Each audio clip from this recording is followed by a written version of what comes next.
Hi hello sister members எல்லாருக்கும் வணக்கம்.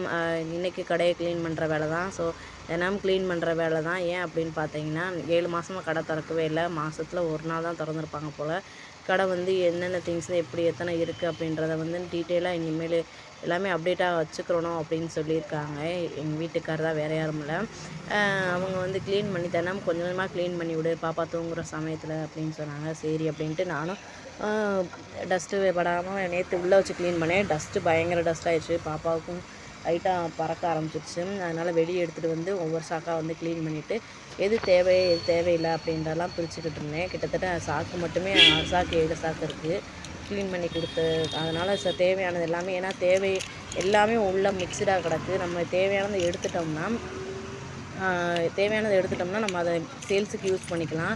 ஏன்னா ரொம்ப பழசு கிடையாது, எல்லாமே புதுசு தான்.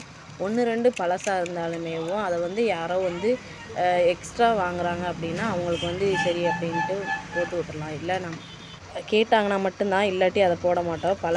பழசு கிடையாது, அதை யூஸ் பண்ணாமல் போட்டதுனால அது பழசு மாதிரி தெரியுது, டஸ்ட்லேயே கிடந்ததுனால. இல்லை எங்கள் வீட்டு யூஸ்க்கே நாங்கள் எடுத்து வச்சுக்குருவோம் அதை.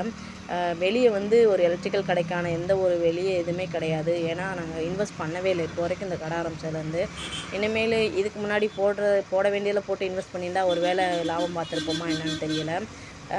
ஸோ பரவாயில்ல, இருக்கட்டும். எது நடக்குமோ அதை நன்மைக்கு நினச்சிக்கிற வேண்டியது. என்னை பொறுத்த மட்டும் அதவே நினச்சி கவலைப்பட்டுட்டு இருக்கக்கூடாது. அதுக்கான சொல்யூஷன் அடுத்தது என்னன்னு தான் பார்க்கணுமே தவிர நினச்சிட்டே உட்காந்துட்டு கஷ்டம் வரத்தான் செய்யும்.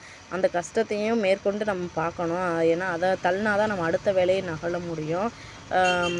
இது வரைக்கும் பார்த்தீங்கன்னா எனக்கு தேவையானதை வந்து நானே வந்து எங்கள் வீட்டுக்காரர் எதையுமே தொந்தரவு பண்ண மாட்டேன். முடிஞ்ச வரைக்கும் எனக்கு என்ன தேவையோ அதை பண்ணிக்கிடுவேன். சேல்ஸ் ஒரு நாள் ஆனாலும் சரி ஆகலாட்டியும் சரி அவங்ககிட்ட என்ன கணக்குன்ற சொல்லிடுவேன். ஸோ அவங்க வந்து இன்னும் கொஞ்சம் கடையை வந்து பிக்கப் பண்ணி போட்டால் நல்லாயிருக்கும் அப்படின்னு சொல்லுவாங்க. அப்புறம் குழந்தைங்களுக்கு லீவ் வருது.